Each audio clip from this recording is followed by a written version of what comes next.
Hello, in today's video I'll show you how to check the blade wear in the MOVA Home app.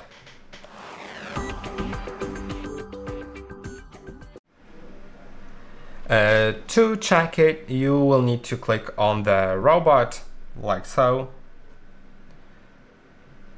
Then click on three dots in the top right corner and go to the Consumables and Maintenance.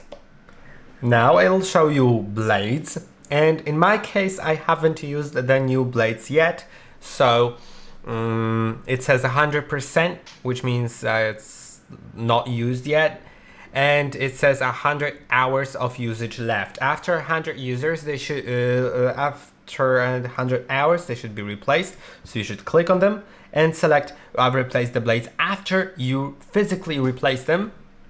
You can also do it sooner if you notice that they are not cutting properly, but the maximum is 100 hours or sooner if needed.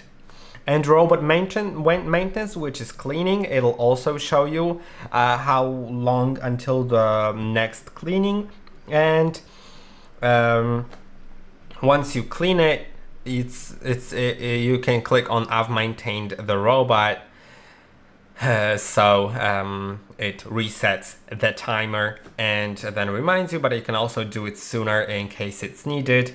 And by the way, if you have notifications enabled, then it'll tell you that in a notification, both of these things, the blades and the robot maintenance. And I hope that this video was helpful. Don't forget to like and subscribe, and I'll see you in the next one.